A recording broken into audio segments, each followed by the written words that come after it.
Grand Canyon South రిమ్లోని Horseshoe Bend చూసి వచ్చిన తర్వాత మధ్యలో ఉన్న ఫ్లాగ్ స్టాప్కు చేరుకున్నాం. ఎవరైనా సరే గ్రాండ్ క్యానియన్కు వెళ్ళాలంటే ఈ మధ్యలో ఉన్న ఫ్లాగ్ స్టాప్లో బస చేయాల్సి ఉంటుంది. మేము ఇక్కడ హోటల్లో అయితే బస చేశాం. ఆ హోటల్కి సంబంధించిన దృశ్యాలు ఇలా ఉన్నాయి, ఒకసారి చూడండి. రాత్రంతా ఒకటే చలి, పరుపు లాంటి ఇంత మందమైన దుప్పట్లయితే కప్పుకొని పడుకున్నాం. ఉదయం లేచిన తర్వాత హోటల్ చుట్టూ మాకు యాంబియన్స్ అయితే ఇలా కనిపించింది. చాలా బాగుంది కదా. ఇక్కడ ఒక వాకింగ్ ట్రైల్ కూడా ఉంది. ఈ ఫ్లాగ్ స్టాప్ టౌను ఇక్కడ దట్టమైన అడవి మధ్యలో ఉంటుంది. ఈ హోటల్ చుట్టూ కూడా మనకు చాలా దట్టమైన పైన్ ట్రీస్తో కూడినటువంటి అడవి అయితే కనిపిస్తుంది. ఇక్కడ హోటల్లోని రెస్టారెంట్లో అమెరికన్ బ్రేక్ఫాస్ట్ ఎక్స్పీరియన్స్ చేసి గ్రాండ్ క్యానియన్ వైపు అయితే బయలుదేరాం.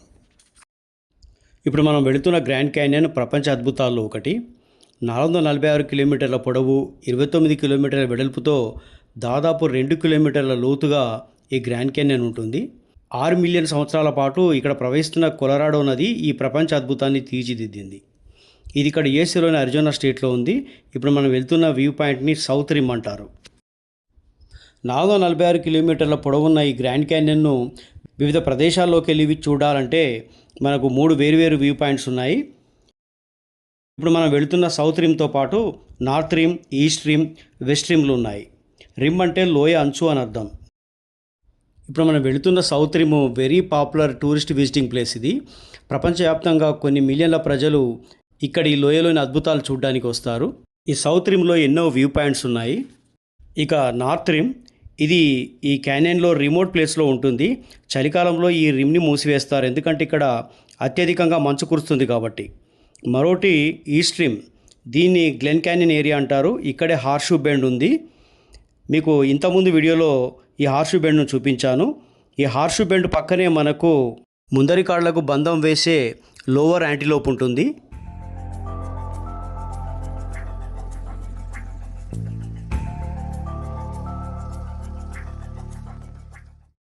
ఈ లోవర్ యాంటిలోప్ పక్కనే మాన్యుమెంట్ వ్యాలీ ఉంటుంది. ఈ మాన్యుమెంట్ వ్యాలీలోనే సుప్రసిద్ధ హాలీవుడ్ చిత్రం మెకనస్ గోల్డ్ని చిత్రీకరించారు. ఈ మెకనస్ గోల్డ్ చిత్రీకరించిన తర్వాతనే ఈ యొక్క క్యానియన్ అందాలు ప్రపంచానికి తెలిసాయి. ఆ తర్వాత ఇక్కడ ఎన్నో సినిమాలు షూటింగ్ అయ్యాయి. ఇంతకుముందు మనం మాట్లాడుకున్న మెకనస్ గోల్డ్ మూవీ చూడాలనుకుంటే మీరు యూట్యూబ్లో ఫ్రీగా చూసేయచ్చు. ఇక చివరి వ్యూ పాయింట్ వెస్ట్ రిమ్. ఇక్కడ రెడ్ ఇండియన్స్లోని హులపై ట్రైబ్ వాళ్ళు ప్రైవేట్గా ఈ పాయింట్ని మెయింటైన్ చేస్తున్నారు. ఇది లాస్ వెగాస్కి దగ్గరలో ఉంటుంది. Very popular glass bottomed sky walk ఇక్కడే ఉంది. ఈ ప్రాంతం అంతా నవాజో తెగ రిజర్వేషన్ కిందికి వస్తుంది. ఇక్కడ మనకు సెటిల్మెంట్స్ అవపడతాయి వాళ్ళవి.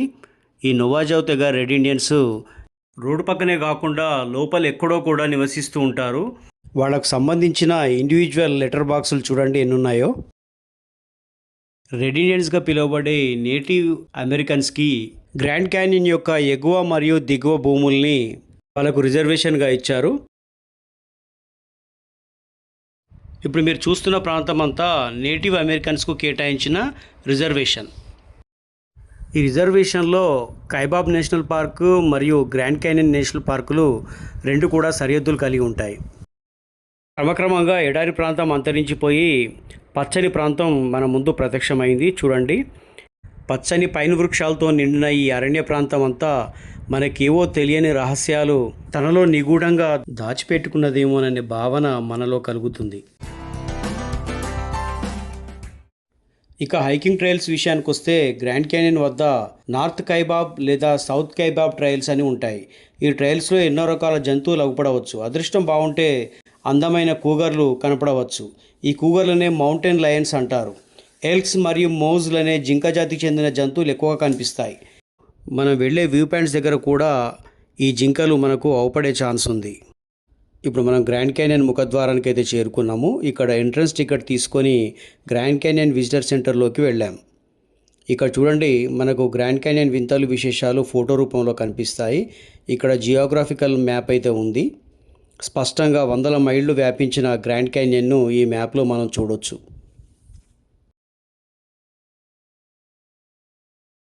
మరికొద్ది క్షణాల్లోనే మనం 60 లక్షల సంవత్సరాల పాటు కొలరాడో నది చెక్కిన ప్రపంచపు వింతనైతే మనం చూడబోతున్నాం.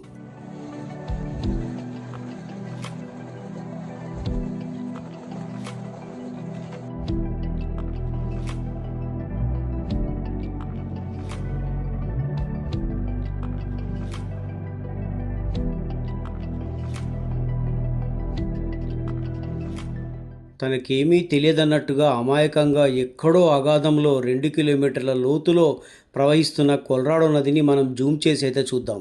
చూసారా కొలరాడో నది ఎంత ఉధృతంగా ప్రవహిస్తున్నదో?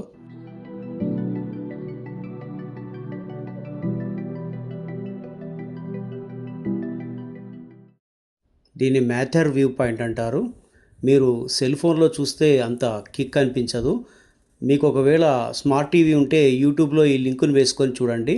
అప్పుడు మీకు నిజమైన గ్రాండ్ క్యానియన్ అందాలు మీ కళ్ళ ముందే ప్రత్యక్షం అవుతాయి.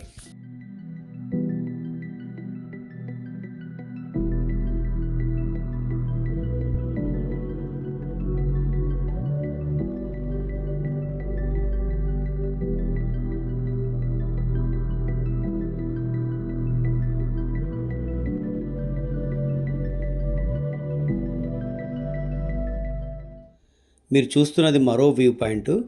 ఇక్కడ చాలా వ్యూ పాయింట్స్ ఉంటాయి. ఏ వ్యూ పాయింట్ నుంచి చూసినా కూడా ఒక డిఫరెంట్ గ్రాండ్ క్యానియన్ అనేది ఒక డిఫరెంట్ లుక్లో మనకు కనిపిస్తుంది. ఇక్కడ యుఎస్ గవర్నమెంట్ ఉచితంగా బస్సులు నడుపుతుంది. బ్లూ లైన్ మరియు ఆరెంజ్ లైన్ అని ఉంటుంది. 3 అవర్స్ కోసం అయితే మనం ఆరెంజ్ లైన్లో రావచ్చు. బ్లూ లైన్కు మనకు ఒక డే అంతా పడుతుంది. మనం ఆరెంజ్ లైన్లో ఉన్నటువంటి వ్యూ పాయింట్స్ని అయితే చూస్తున్నాము.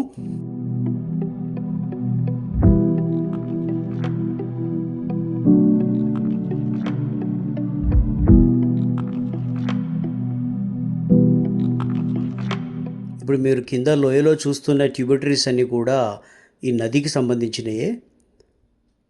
ఈ భాగం అంతా కూడా నది ప్రవహించడం వల్ల ఏర్పడిందన్నమాట.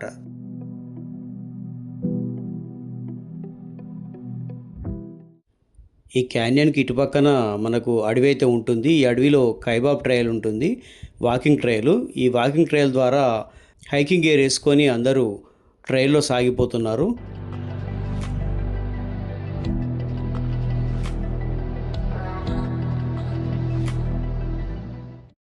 ఈ క్యానియన్ మధ్యలో చూడండి, అక్కడ చిన్న రోడ్ లాంటిది కనిపిస్తున్నది. చిన్నది కాదు, అది చాలా పెద్ద రోడ్డే.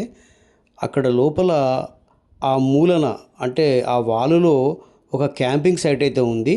అక్కడ నైట్ స్టే చేసేలాగా వాళ్ళు ఏర్పాటు చేశారు. హెలికాప్టర్ ద్వారా లోయను చుట్టేయవచ్చు. ఇక్కడ చాలా హెలికాప్టర్లు అయితే తిరుగుతూ ఉంటాయి. మీకు నేను ఒక హెలికాప్టర్ని అయితే చూపిస్తాను.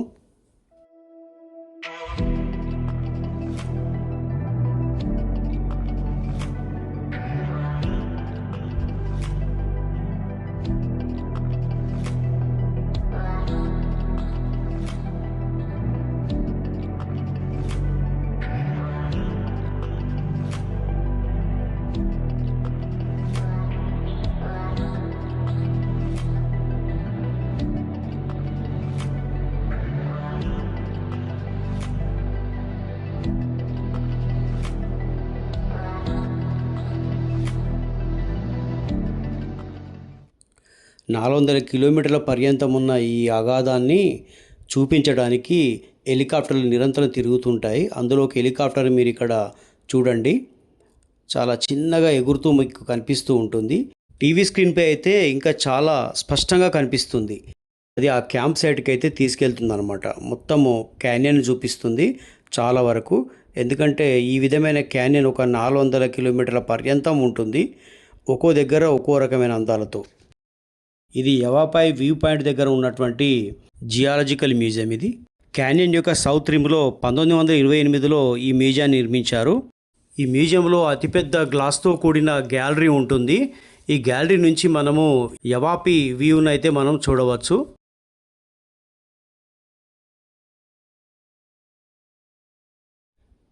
ఇక ఇక్కడ ఉన్న మ్యూజియం విషయానికి వస్తే, ఈ యొక్క నదీ గర్భంలో ఈ లోయ యొక్క అట్టడుగు పొరల నుంచి సేకరించినటువంటి పురాతన ఫాజిల్స్ని చూడవచ్చు.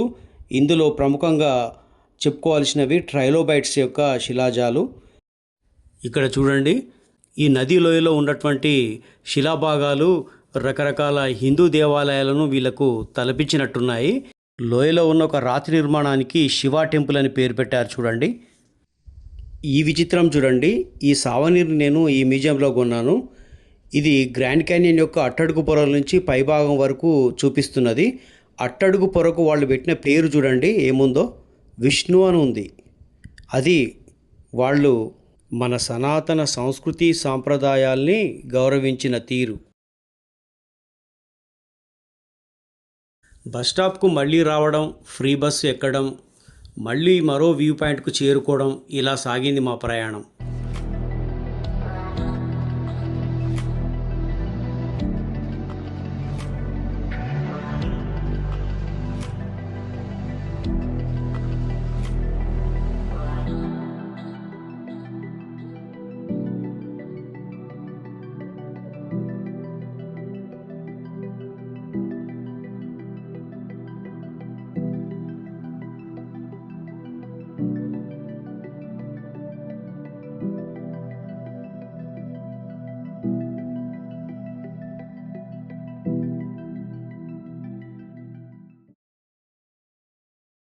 మా ప్రయాణం ఎట్టకేలకు ముగింపుకు వచ్చింది.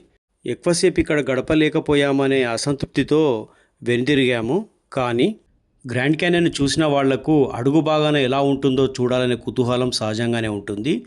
ఆ కుతూహలాన్ని తీర్చేదే ఈ ఐమాక్స్ థియేటర్.